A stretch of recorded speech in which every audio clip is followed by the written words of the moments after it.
All right, everybody, we're going to start up now. So, it's good to see all of you. Hey, you all know me, but for the video recording, my name is Chris Harry. I'm one of the staff for Claremont Christian Fellowship, Pomona College alum, and I'm excited to talk about this with you all tonight. So, a few years ago, our family was invited to a bat mitzvah for one of our daughter's friends. And this was the first time we'd ever attended any kind of Jewish service. And unfortunately, due to some mistakes and errors on our part, we arrived very late. So we got there, and we thought we figured out, or we were pretty sure we figured out what the right door was. It was the only door to get in from the parking lot, but it was locked. And we stood there, and we were confused. Is there some other door, some other way to get in? I was wondering, did we get the wrong time or something? And while we were standing there, someone came and opened the door and ushered us in. It kind of scolded us a little bit for being so late. So it was clearly the issue was that we were late. Now, I've been to countless services in my life, Christian church services, baptisms, weddings, and I've never had the experience of seeing a door locked for a service before. And usually I try to be on time, but if you get there late, you can just slide in the back late. And so I was puzzled, and I was thinking about it for a while, and then the obvious thing hit me. So in Pittsburgh in 2018, a man entered a synagogue with an assault rifle, shouted anti-Semitic slurs, and killed 11 people. In 2019 in San Diego, a man with the same type of gun, Jesus, help us with these guns, entered a synagogue and shot people. This last year, Ye got on social media and promoted anti-Jewish conspiracy theories and said he was going to go, quote, DEFCON 3 on Jewish people.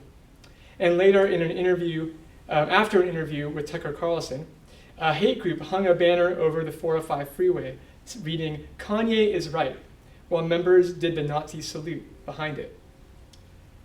There are good reasons to lock the doors of a Jewish religious service in America. These didn't immediately occur to me at the time, and I think that's reflective of my privilege, the safety I feel as a straight, white, Christian man in America. Now, I didn't ask anybody, why did you lock the doors? But reflecting on those things, it makes sense that that might have been the reason why. The topic tonight I'm speaking on is Christianity and Judaism, reckoning with the Christian legacy of anti-Semitism. And before I get further into it, I want to acknowledge a couple of things. First, I'm not a historian or an expert in this topic. Most of what I say is going to come from other scholars and things I've read about it. And hopefully this can be sort of a beginning, an introduction for us into the topic that can lead to deeper learning along the way. Why then would I get up here, though, and give this talk? The reason is, I think it's really important that Christian leaders speak honestly about the crappy things that Christianity and the church have done, at least as much as we speak about the great things we think are true of Christianity. This is something we've never talked about in CCF before. And so I wanted to be the first to get up and say, this is a real thing, and it belongs to us. This is our business as Christians. And my hope is that this will open a way, kind of be a step towards being able to enter into other dialogues with less defensiveness, with having done some thought about it ahead of time as a Christian community. The second thing I want to say is I use the term anti-Semitism in my title, but it's an imperfect term. It's a little weird. It was coined in 1879, describing anti-Jewish campaigns around Europe. And these were based on the new scientific thinking about race. So these ideas of there's a Caucasian race and a Semitic race and a Hamitic race. All of this has been completely blown up by biology and genetics. But it was the scientific thinking at the time. And so anti-Semitism comes out of that language and that framework, and really can only accurately be used to describe the kind of anti-Jewish thought that happened since then as a result of that kind of thinking.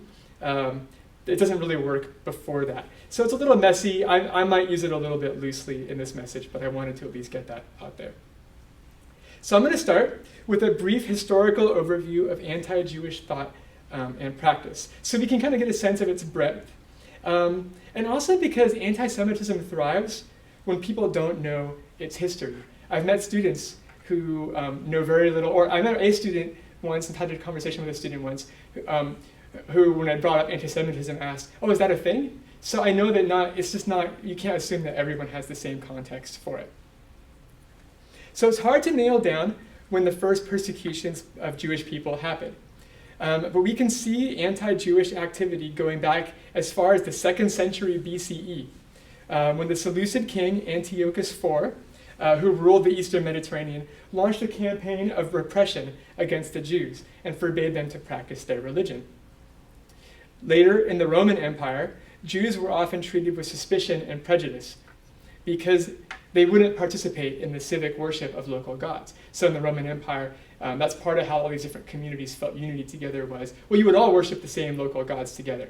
And everyone viewed the Jews with suspicion because they wouldn't do it. In fact, both Jews and later Christians were accused of being atheists because they didn't worship the gods.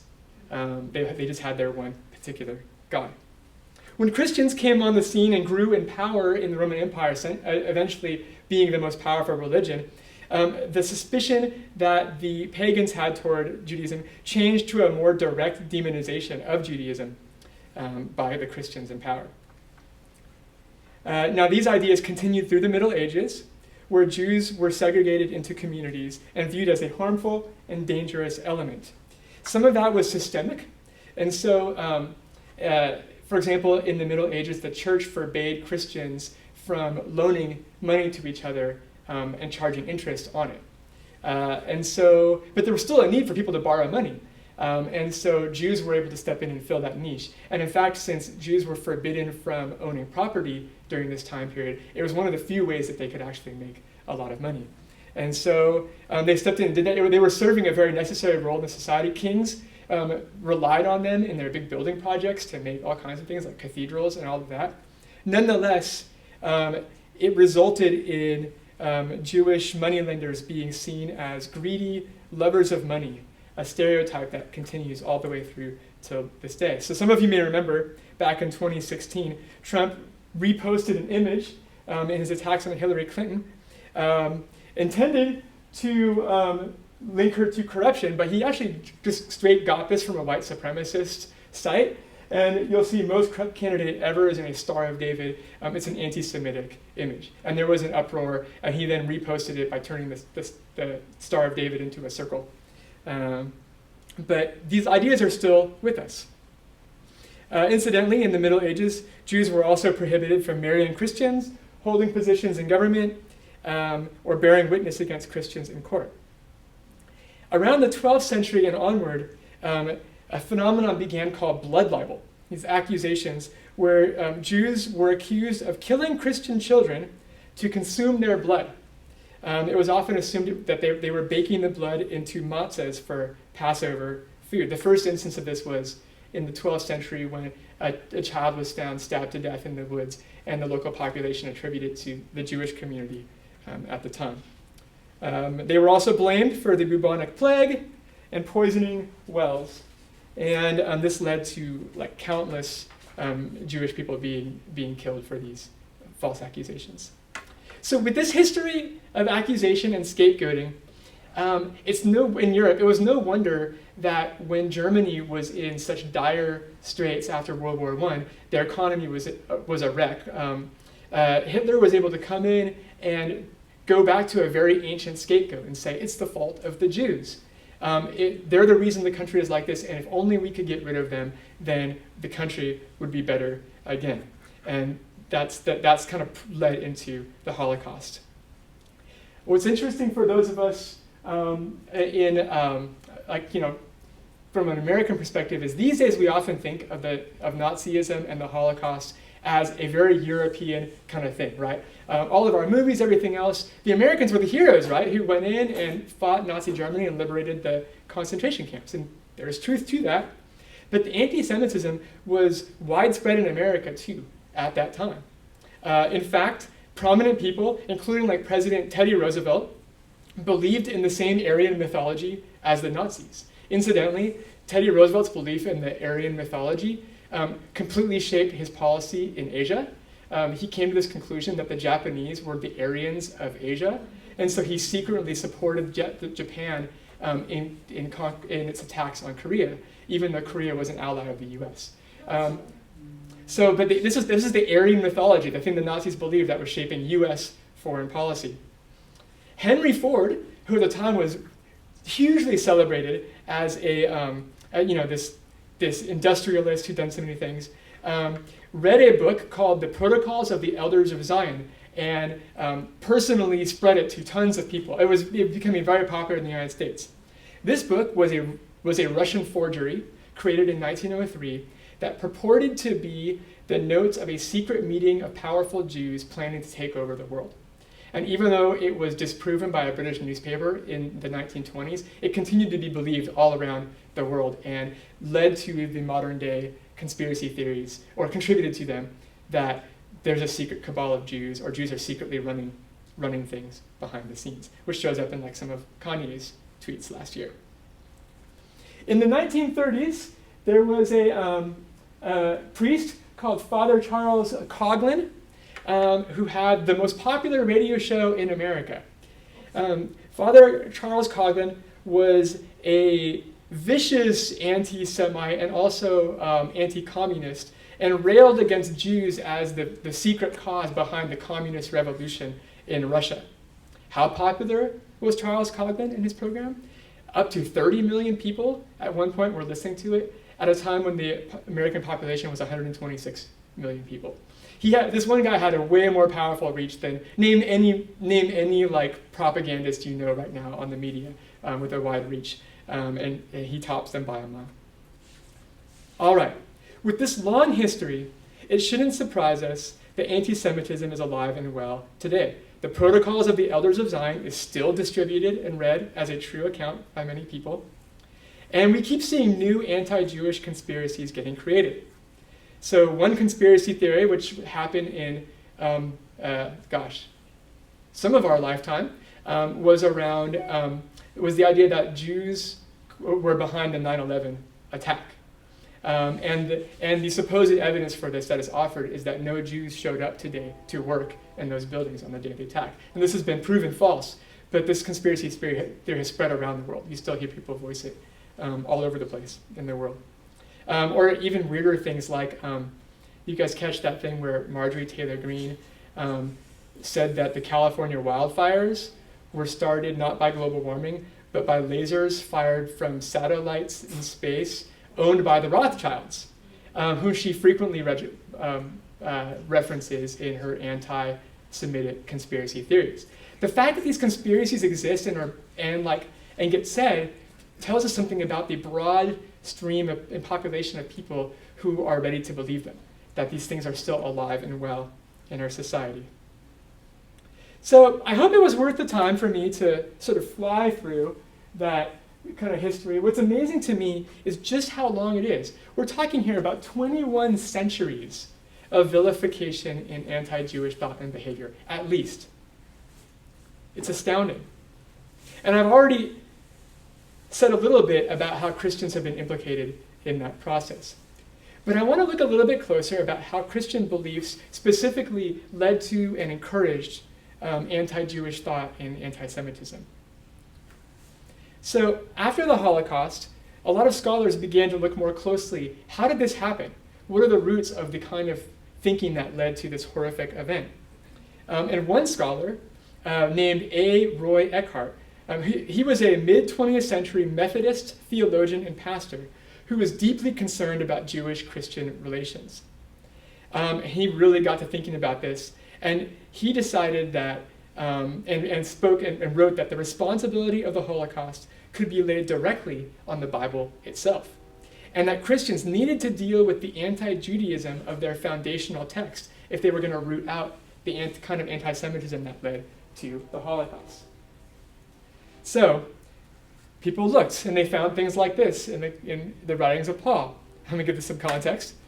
They noticed how often Paul wrote negatively about Jewish practices, particularly circumcision.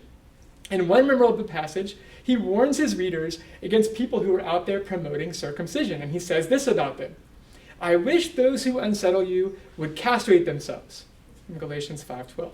In other words, like, they're circumcising, let them go all the way and, remove other things. These critics also noticed that the Gospel of Matthew, Jesus' interactions with the religious teachers at the time, the Pharisees, were exceptionally caustic and harsh in this gospel. And in particular, they noticed the description of the trial the moment when Pontius Pilate comes before the crowds. The Jewish leaders have already turned Jesus over to Pontius Pilate to be crucified. And the governor Pilate comes before the crowds and tries to release Jesus because he does not believe, according to Matthew's account, that Jesus is guilty. Here's how the account goes.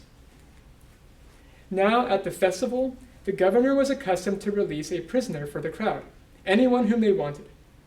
At that time, they had a notorious prisoner called Jesus Barabbas. This is not Jesus Christ. Jesus Barabbas. So after they had gathered, Pilate said to them, "Whom do you want me to release for you? Jesus Barabbas, or Jesus who is called the Messiah?"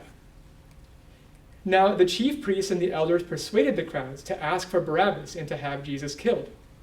The governor again said to them, which of the two do you want me to release for you?" And they said, "Barabbas." Pilate said to them, "Then what should I do with Jesus who is called the Messiah?" All of them said, "Let him be crucified." So when Pilate saw that he could do nothing, but rather that a riot was beginning, he took some water and washed his hands before the crowd, saying, "I am innocent of this man's blood. See to it yourselves." Then the people as a whole answered, "His blood be on us and on our children." So he released Barabbas for them, and after flogging Jesus, he handed him over to be crucified. So there's a few things going on in this passage. And let's think about this. Not only is this passage portraying the crowd and the Jewish leadership as bloodthirsty to see Jesus crucified, but then they make this statement that not only will they bear the responsibility for the death, but let also their children bear the responsibility. This passage came to be a critical centerpiece for a Christian belief in the blood guilt of the Jewish people, that not only the Jews who killed Jesus, but all their descendants shared in this guilt for killing Jesus. Now, in the years since Eckhart and those early scholars, the scholarship has moved in a more nuanced direction. The biggest problem with what Eckhart and these other scholars were saying about the scripture is that it relied on the idea that the authors of a new Christian religion were attacking the Jewish one. But the truth is that the first Christians saw themselves as members of the Jewish religion. They didn't see any kind of divide like that. Almost all of them were Jews themselves. They worshipped a Jewish Messiah. To them, they weren't trying to start something new. They were very much in continuation of something that already existed. The only thing that distinguished them from their fellow Jews, who were also waiting for a Messiah, was they believed that this Messiah had showed up. And now that the Messiah was here, that changed a few things about what it meant to live as a Jew in the world. The idea that the New Testament authors were trying to create a separate religion and to make it distinct from Judaism is itself a product of later anti-Jewish thought in the Christian tradition. And so when these scholars were beginning from that standpoint and viewing that through that lens, that these texts are just a direct criticism of Judaism, they weren't acknowledging that shift that had happened. If you want to go back and try to find in the Bible any sign that the New Testament authors thought that they were a different religion and that they themselves weren't Jewish, you won't find it. Even the statement, the name Christians, is not one that they chose for themselves. According to Acts 11, it's a word that was ascribed to them by outsiders looking at this Jewish sect and trying to explain what they were. So let's go back and look at Paul. Paul was not in conflict with Judaism, but with other Jewish Christians like himself. Their disagreement was about the role that the rules found in the Hebrew Bible should play in their lives now that the Messiah had come. many Christians at this time were still keeping the Torah. A lot of Christians today don't realize this, but most of the early Christians still followed the Jewish law. But others, like Paul, believed that these practices were no longer required. They were optional. And they especially did not want to see them forced onto Gentiles who were converting to the faith. And so this disagreement that we see and the heated language coming from Paul has to do with the fact that as Paul was going from place to place, converting Gentiles to this new faith in Jesus Christ and planting churches, he would move on, and sometimes he would be followed very soon after by Christians from this other side of the intra-Jewish Christian debate, and they would tell them, "Sorry guys, Paul only told you part of the story. If you also need to get circumcised and start keeping all these Jewish food laws." And it would send these communities into turmoil. And so that's what Paul is so angry about in his letters. Paul is not attacking Judaism itself. In fact, of all the New Testament authors, Paul speaks most of his love for his fellow Jews. And in Romans 11, he even issues a warning to Gentile converts not to be too proud. They are merely a branch that has been grafted into the tree of the Jewish faith. Now, there's more complexity there, and there's things you could look at in Paul's arguments that you could really wrestle, like, well, this does seem like this could lead to some problematic thinking, and we don't have time to get into all of that. I'm just trying to point out that it's more nuanced than those scholars thought. The problem is, it was too nuanced for the people who came after. Ironically, later Gentile Christians misunderstood Paul's words and used them to argue that Christians actually were a replacement for the Jews as God's chosen people. They completely abandoned his tree argument and his warning about that. This belief is known as supersessionism, the idea that Christians are that God has now rejected the Jewish people as his people and chosen Christians instead. And as Christianity grew in influence in the Roman Empire, at some point, Constantine became the emperor, Christians became like the state religion, Christianity became the state religion. And as they got powerful, they would look and see the Jewish communities, which were now scattered, and they view that as evidence.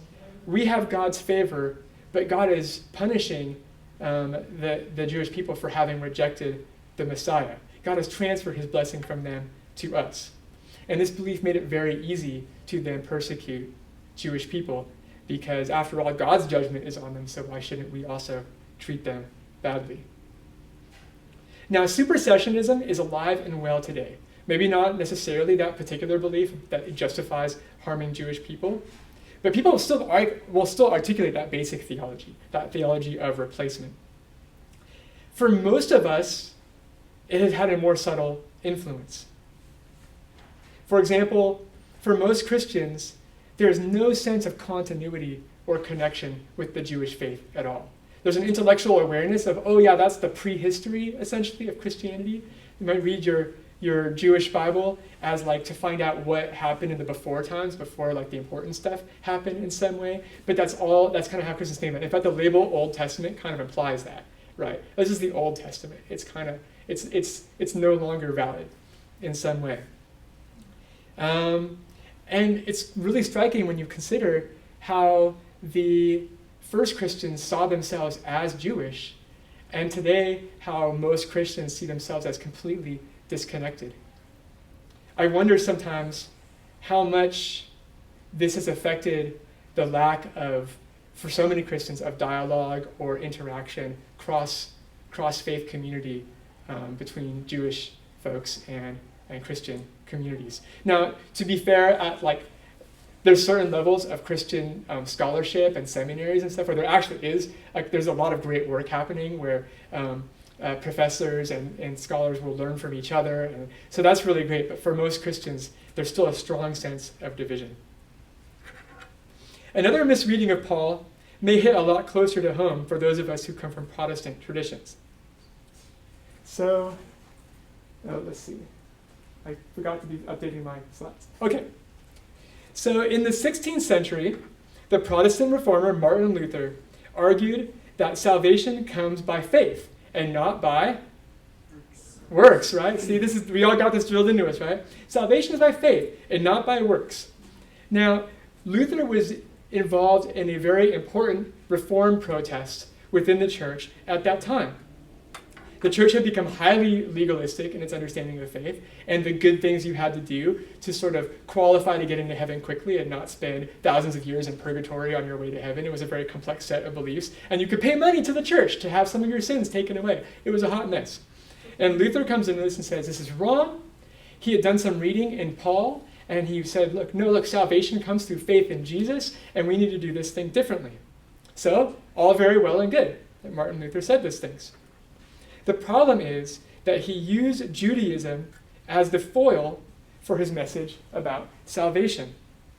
According to Luther's interpretation of Paul, Jewish religion required everyone to obey God's laws perfectly in order to be saved. And since no one can do that, everyone was damned. So in this framework, like the Jewish religion is a religion of legalistic pursuit of perfection that is also hopeless, right? But then Jesus came to offer a different method of being reconciled with God, made right with God, so that people could be forgiven for their sins and go to heaven. This is the gospel that many of us were taught growing up. This is the core of what it means to believe in Jesus. It should sound very familiar, at least to those of us from deep Protestant backgrounds. But when you think about it, what Luther is basically saying is Jesus came to save us from Judaism. He came to save us from the Jewish religion.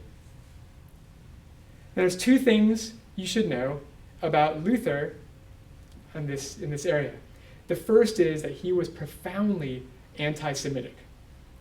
Not as much earlier in his life, but it grew until toward the end of his work, he actually wrote a pamphlet called The Jews and Their Lies. And it's so vindictive and nasty. It's kind of shocking to go back and look at some of the terminology that he uses in this pamphlet to describe Judaism. The second thing is that he was wrong about Paul and about Judaism. 40 years ago, a Christian scholar named E.P. Sanders pointed out that Luther's Judaism was a false caricature of the whole religion. That Jewish theology had never believed in salvation merited through obedience or perfection. That has never been a part of the Jewish faith. Now, Jewish scholars have been saying this for hundreds of years as they heard Christians saying this, but no one listened to them. It took this Christian scholar to come on to get some people to actually listen and start thinking about it. In the Jewish theological tradition, and it's a big tradition, so with many facets, so I'm not trying to again, do some other kind of a caricature of it, but generally speaking, in the Jewish tradition and in the Hebrew Bible, God chooses the people of Israel, God chooses God's people not because they deserve it, but because God loves them. It says it very clearly in Deuteronomy. That is why God chooses the people. And God sticks with the people even though they keep messing up. Sounds familiar to many folks growing up on Christian doctrine, right? The people keep God's law not in order to qualify to be part of God's people, but because it is what you do to relate to God once you are part of God's people. And Paul, when he comes along, Sanders said the same thing that I've already been saying so far in this text about Paul. Paul was not attacking a legalistic Jewish faith. He was merely saying that the ways Christians relate to God as God's people is different now than it was before. So there's no need to make these Gentiles get circumcised. Jesus has changed things up a bit in that effect. Now, I know there's probably some questions here. This is a big thing. Some folks from Protestant backgrounds might be like, this is messing with my mind. I don't know what to do with this. I'm very happy to talk about this afterward, but the danger of this talk was, I've already spent too much time talking about this. I love this theological thing. I can go really deep on it. This perspective was called the New Perspective on Paul that Sanders put out there. It is now the default consensus perspective of New Testament scholars. This is not a small thing. Scholars agree that for sure Sanders was right. They've developed it more since then. Pretty much no one thinks that goes back to the before times, except for scholars who are coming from a traditionalist perspective, who have a pre-commitment to holding on to that traditional Lutheran viewpoint. But why is that all significant? Because for 500 years, Protestants like me have been taught a slanderous and incorrect view of Judaism.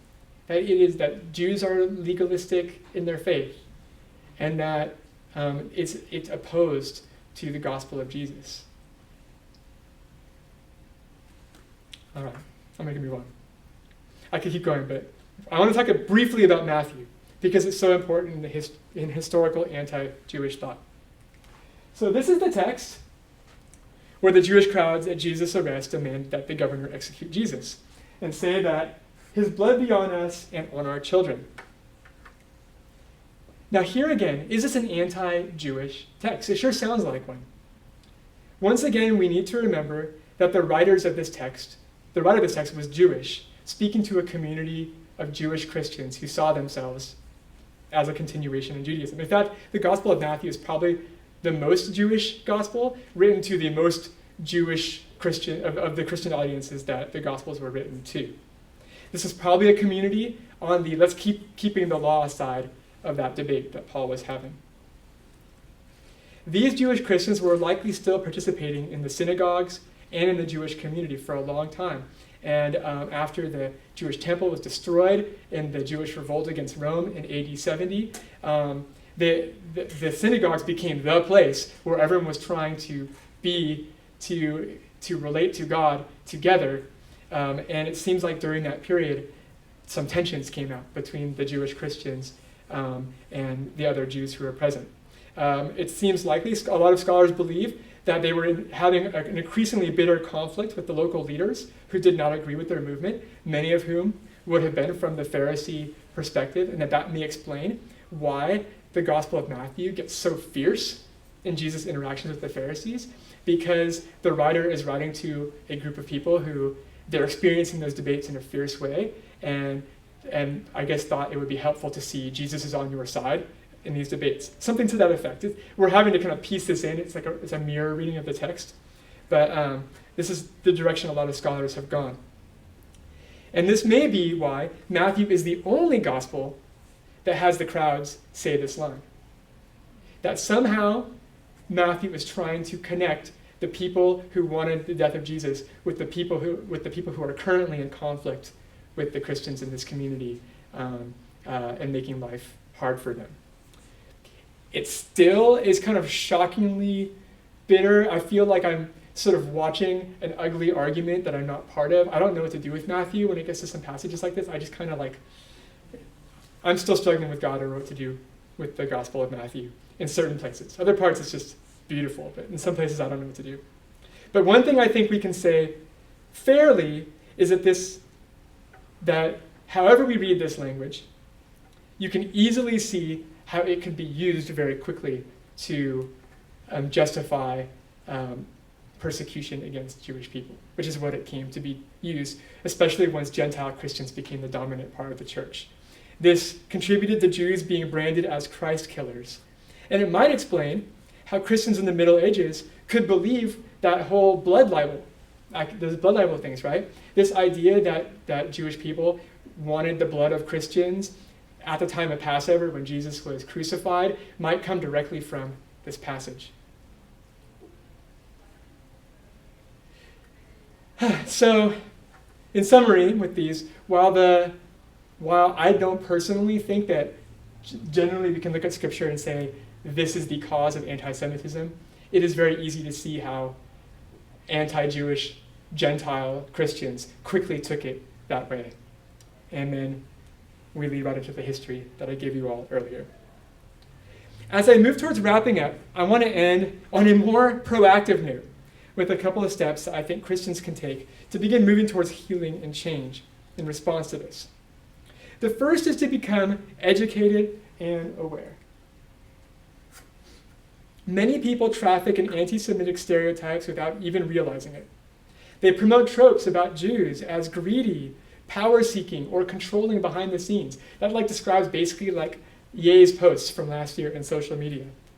A lot of people might say them though and not even realize that they're saying them or how harmful the ideas are, how much violence they've led to in the past.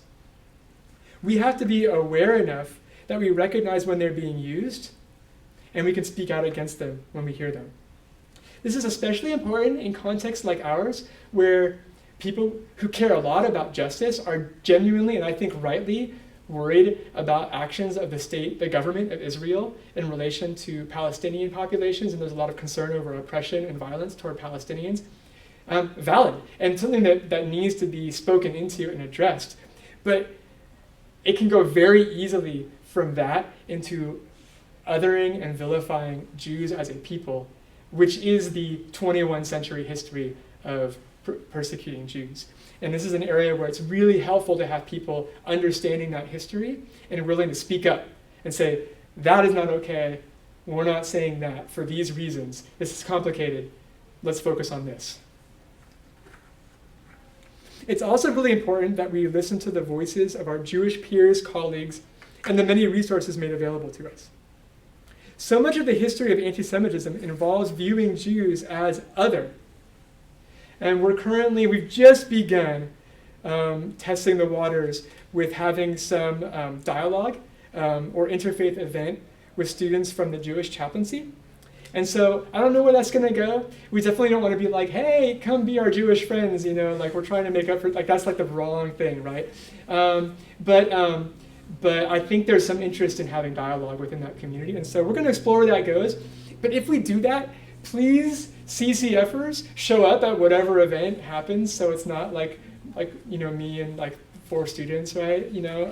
Let's make a good effort for that kind of dialogue if we get the opportunity. There is currently, I think it just started yesterday, a dialogue group happening at Pomona. Thursdays from 1:30 to 3 p.m. And it's a dialogue for students of all backgrounds to confront experiences of anti-Semitism on campus. If you're interested in that QR code will work, and you can get information about that. It's also in the emails that get sent out. For those of you who would like to learn more about what I've been saying today, or especially that early period, that first century period of relations between Jews and Christians and understanding that better, from someone who actually knows stuff, the Jewish chaplaincy has invited a rabbi and professor, Josh Garraway, who's an expert on Judaism and Christianity in the time of Jesus, to come and present on April 4th. That's a Tuesday. So keep your eye out for that event as well. Finally, I want to remind Christians that we already have a great model to follow in Jesus. As Lorraine shared 2 weeks ago, there's a strong tendency among Christians to draw lines and boundaries between themselves and others. Who's in, who's out? Who's Christian, who's not? Who do we have fellowship with, and who are we evangelizing to, right? Like these kinds of in, out sort of things. Oh gosh, I get the willies just using those words. And those kinds of boundaries make it very easy to misunderstand, blame, scapegoat, and condemn other populations. I think this is why Christians in America have been so prone toward being sucked into fear of immigrants, Muslims, queer folks, people with quote-unquote agendas out there. Because who knows what those scary others are up to. This is absurd. Given that Jesus was constantly in the lives, in the houses, eating food with all kinds of different people, including opponents and friends, rich people and poor, revolutionaries and government taxmen. What if Christians acted like Christ and lived a welcoming life with the people around them? This is harder than just hanging out with people who are like us. I think the sentiment is in our minds, but it's actually really hard to do, to cross boundaries, to build relationship with people we wouldn't normally have relationship with. And we all have this tendency. It is not just a right-wing conspiracy thing. We all have this tendency to vilify and demonize the people that seem like our opponents in some way, or that we don't understand. If Christians had actually practiced the boundary-crossing communalism of Jesus, they might not have fallen so easily into treating Jewish people as suspicious, dangerous others. What if all along the communion, connection had been happening between these populations? Would any of that history have happened? Would we be where we are today, so many hundreds of years later? Maybe if we start doing it today, we won't have the same problems a few hundred years from now. So I know I've covered a lot of ground tonight, and I might have raised more questions than I gave answers. So I want to end by giving you an opportunity to interact, thoughtfully about it and discuss with each other. So here are some conversation prompts that you can use. And I'm going to ask you just to turn to a neighbor, or two neighbors, and share some thoughts in response to these or other ideas that you may have. What, if any, new things did you learn from tonight's message? What did you like or agree with? What didn't get said that you wish had been addressed? Do you expect to engage with this topic differently in the future? And if so, how? So go ahead, turn to a couple people next to you and chat.